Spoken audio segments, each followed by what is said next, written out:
Welcome back to the Mid-Year YouTube channel. In today's episode, I wanted to talk about the fact that I cut up the Misfit front end and talk about what's going on in the queue. So be sure to stick around. So I know a few people were upset that I cut up the Misfit front end, but I cut it up even more. So here's the deal. So this is a aftermarket hand-laid front end that was in really bad shape. So I wanted to get a front end for the Misfit. I keep pointing this way because that's the Misfit chassis. I needed to get a front end and I wanted it to be blue because eventually I wanted the car to be blue with a red interior. So at Carlisle in August, the year before, I bought this piece of a front end. I trimmed it up a little bit. The guy was selling it as a wall hanger with actually that hood that I made into the Grand Sport hood. He was selling it all as a package, and I was going to graft this into another front end, but then I thought, I'll just try to find a whole front end that's decent. So whenever they installed these inner fenders in the front end, they just kind of hand-laid fiberglass and globbed it in there. There's a bunch of nasty globs in there, and they're also in the wrong spot because this front end was installed on a car with a twisted frame and a twisted bird cage. So it turns out whenever someone takes off a front end to do a restoration, there's probably a reason for it, which I found out the hard way. But I was kind of between a rock and a hard place. I was already out of state on a trip, and I just happened to have a truck with me, so I figured I drove 5 extra hours to go look at this thing. Since I was already there, I may as well get it. I was under a time crunch to get the Misfit built for Carlisle. I wanted a blue front end. This was a blue 63.4 front end, so I bought it and learned the hard way after the fact that it was basically junk. So I didn't really feel bad about cutting these holes in the gills, and I didn't feel bad about trimming the front lips. That way the wheels would fit, and I definitely didn't feel bad about cutting it right here. I think at one point this actually was either a 65/6 or a 7 front end because someone hand laid these gills in it. You can see all the runs in the resin, all the different types of fiberglass back here. I don't know if it's this side or the other side, but there is a visible, right here, there's a visible seam, like right here, where somebody put the gills in. So this front end was no good anyways. There was a whole bunch of holes in the front. I filled some of them for where the grill supports were. There was another set of grill supports in the inner fenders, probably for the later style grill. But the biggest problem with this front end, besides everything I named, is that the inner fenders were in the complete wrong place.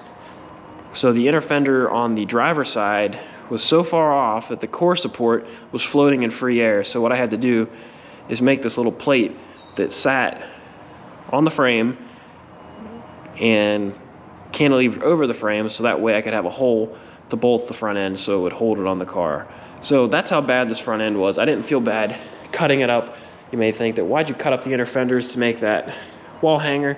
Well, the inner fenders were in the wrong spot. They had a bunch of bad holes in them, and these brackets for the core support were probably in the wrong place. So I didn't want these to hurt anybody, and you would really have to destroy this thing to get them off. So it really wasn't worth it. I'll just cut these up, use them for parts or for scrap or other experiments. So these things won't be completely wasted. But if you guys watch my YouTube channel, you know by now, I don't just go cutting stuff up and throw it away. Like, I'm not gonna throw all this stuff in a bag and throw it away. But I do squirrel it away in case I ever need a little piece of something, or if I need a shim or something. I have lots of fiberglass stock. I definitely hold on to this stuff. Like I said, I squirrel it away, probably too much. But if I took a Sawzall out of this thing and I say this thing is junk, well, it's junk. So my buddy texted me before he came to pick the car up and said, hey, if you want to take that front end off, you can have it. But I said, the front end's junky. I really don't want to take the time, take the doors off, and to chisel it off and potentially damage the firewall. So I said, if you end up taking the car home, I'll take a Sawzall to it. So it was my idea to cut it off right here. And you can see all we did was cut through the front end. We didn't cut any of the firewall, so all that stayed intact. So we didn't hurt anything but this front end, and this front end won't hurt anybody anymore, because if this went on another car, nothing would fit. Also the opening for the hood was small, so I had to do a lot of sanding on that hood to get it to fit. So this front end is junk. So eventually the plan is to get these two hung on the wall, put the Misfit grill in there, the headlights and the chin spoiler and parking lights and the emblem, and put it on the wall, somewhere at some point. And this just has really crappy, like, fluorescent light grates in it. So those will go. I have a 66 and 67 grill to go on that one. And then I just need a white one. So then we'll have red, white, and blue. Maybe I'll either get like a white back end or try to find another front end and paint it white. But then we could have all three up here, red, white, blue, light them up. I think that'd be pretty cool. But for now, those will just sit there because I have plenty of other stuff going on. I apologize for the mess. We're still waiting on garage doors, so I have to do a little sweeping. We got some more leaves in here.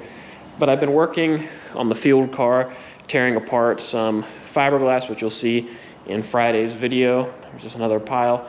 I also bought over here a bandsaw to build a bird cage jig. I have a friend that's going to lend me a coupe bird cage that's all in one piece that I can use to make really good jigs from, because I've got a couple cars here to build and I want to make the process a lot quicker and do it a lot more accurate. So I figured the better jig I can build, you know, the better bird cage we can build. We can do it faster, more accurately, and I'll drive myself hopefully less crazy. So I got this is the cowl for the field car. I got that torn apart, and again, apologize for the mess. I have to make a patch to fix the bottom of this, so that'll be next week. This week we'll be tearing this thing apart.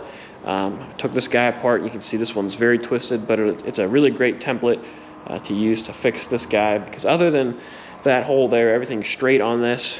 It just needs 2 new rockers and some pieces for the windshield frame.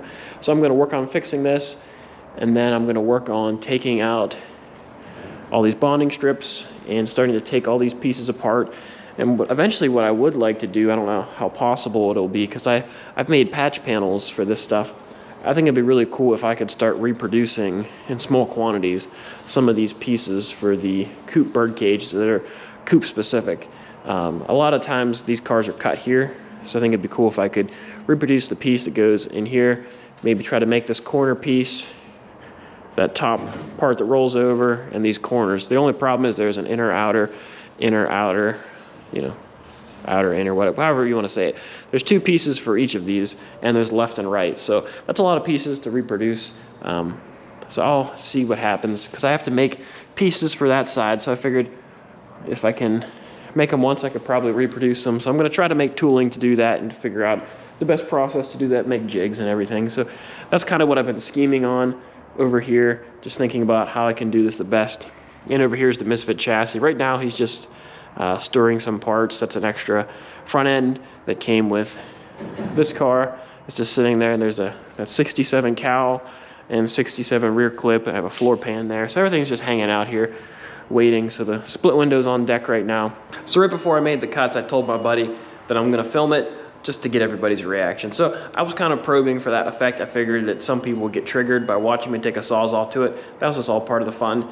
And obviously some people got mad, but I mean, I really don't care. This front end was junk. It had about, I don't know, 1/4 inch of mud on the passenger side that I had to grind all out to get it to fit. The fiberglass was really thick. I had to grind that to try to get it to fit. I didn't make a video on fitting this front end because it wasn't worth it. I mean, this front end was so junky, you guys wouldn't have learned anything, and it just wouldn't have been a good install. So it was kind of ugly. So that's why I didn't film it, and that's why you didn't see it. That's why I cut it up. So like it or not, it's cut up and it's gonna be a wall hanger. So in a future video, you'll see this become a wall hanger, but that's gonna take a while because I have a lot of cars in the queue that need to be built. So if you enjoyed, please give it a thumbs up. Don't forget to subscribe. I have a lot of work to do, as you guys can see. So stay tuned to the next videos. We're gonna see a lot more Corvette fiberglass videos, birdcage videos, and there may be a couple other cars snuck in here and there. So I got a lot of work to do. I'll catch you guys later.